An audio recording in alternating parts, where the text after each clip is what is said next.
अब हम लोगों ने पढ़ा था वर्णोच्चारण बोधक चक्र, ये देख लिया था।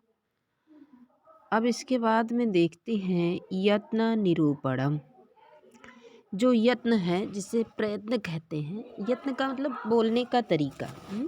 वर्ण को हम कैसे बोलते हैं, उसको बोलने के लिए किस तरह का प्रयास करना पड़ता है, वही यत्न है। तो यहाँ पर बताया गया है यत्नो द्विविधा आभ्यंतराम बाह्यश्च। यत्न जो है वो दुविधा यानी दो प्रकार का होता है, आभ्यंतर और बाह्यश्च। आभ्यंतर और बाह्य। यत्न दो प्रकार का होता है, आभ्यंतर यत्न और बाह्य यत्न। इसके बाद में देखते हैं इसमें क्या आगे वृत्ति में क्या कहा गया है। तो यही वृत्ति में भी यही है कि यत्न दो प्रकार का होता है, आभ्यंतर और बाह्य। वर्णों का उच्चारण करते समय हमें जो चेष्टा करनी पड़ती है उसी को यत्न कहते हैं। कितने प्रकार का होता है यत्न? दो प्रकार का होता है, एक आभ्यंतर, दूसरा बाह्य।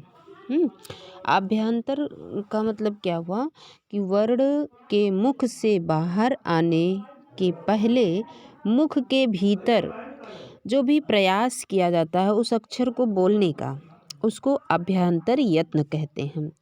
बाह्य प्रयत्न क्या होता है? वर्ण के मुख से निकलते समय जो चेष्टा की जाती है, बाहर जो जिस तरह का मुंह बनाया जाता है उसको बाह्य यत्न कहते हैं।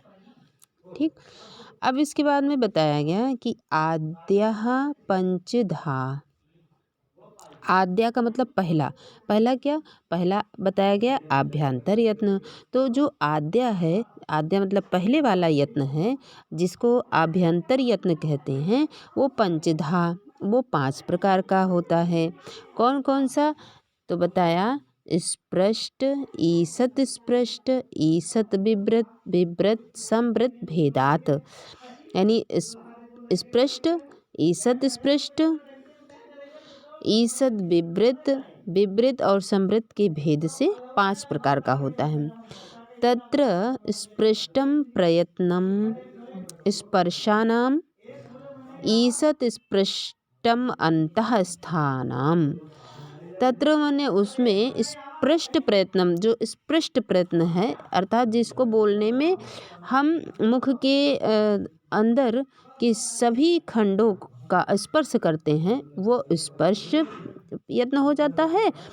और जो अंतःस्थानम, जो अंतस्थ वर्ण है उसको ईसत स्पृष्ट कहते हैं। अंतस्थ वर्ण कौन कौन से हैं? तो या, रा, ला, वा, ये अंतस्थ वर्ण कहलाते हैं। तो ये कैसे हैं? ईसत स्पृष्ट है। अर्थात इसको जब हम बोलते हैं तो ये कम स्पर्श करते हैं। या, वा, रा, ला स्पर्श तो करते हैं पर कम स्पर्श करते हैं, इसलिए इनको क्या कहा गया? अंतस्थानम। ईसद विवृतम ऊष्मणाम। ईसत विवृत किसे कहते हैं?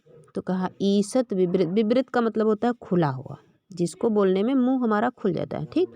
और ईसत का मतलब होता है कम। ईसत विवृत का मतलब हो गया कि कम खुला, जिसे बोलने में मुंह खुला तो रहता है लेकिन कम खुला रहता है। तो बताया ऊष्मणाम। जो ऊष्म वर्ण हैं, ऊष्म वर्ण कौन कौन से? शाखा साहा, ये ऊष्म वर्ण कहलाते हैं, ये 4। अंतस्थान क्या होता है? अंतस्थ वर्ण होते हैं यावा, राला। ऊष्म वर्ण, ऊष्म मतलब गर्म, जिसको बोलने से ध्वनियाँ गर्म होकर निकलती हैं, वो ऊष्म वर्ण होते हैं शाखा साहा। ये है ईसद विवृत। इसको बोलते समय हमारा मुंह खुला रहता है लेकिन ईसद यानी कम खुला रहता है। श, ह, स, ह। विवृत स्वराणाम। और विवृत वर्ण किससे कहते हैं? तो स्वराणाम। सभी स्वर वर्णों का यत्न जो है वो विवृत है, यानी सारे जो स्वर वर्ण हैं उनको बोलते समय मुंह हमारा खुला रहता है। अ, आ, इ, ई, उ, ऊ, ए, ऐ, ओ, औ, आहा। तो स्वर वर्ण जो होते हैं उसको बोलते समय हमारा मुंह खुला रहता है, इसलिए वो उसका यत्न कैसा है? तो विवृत है। ह्रस्व ह्रस्वस्य वर्णस्य प्रयोगे संवृतम। ह्रस्व वर्ण, जो ह्रस्व वर्ण है, ह्रस्व वर्ण का मतलब छोटा आ। ह्रस्व वर्ण क्या है? ह्रस्व ये ह्रस्व है, ठीक। तो इसका ह्रस्व वर्ण से प्रयोगे, ह्रस्व वर्ण के प्रयोग में संवृतम यानी समृद्ध है। इसका प्रयोग जब हम बोलते हैं समान वृत्त, मुख जो है समान रूप से खुला रहता है, इसलिए इसका यत्न समृद्ध है। प्रक्रिया दशायाम तो विवृतमेव, और प्रक्रिया दशा में यदि देखा जाए तो इसका भी प्रयत्न वो कैसा है? विवृतमेव, विवृत ही है। तो इस तरह से हम लोगों ने जाना सबसे पहले आभ्यंतर प्रयत्न। और आभ्यंतर प्रयत्न कितने प्रकार का होता है? 5 प्रकार का होता है।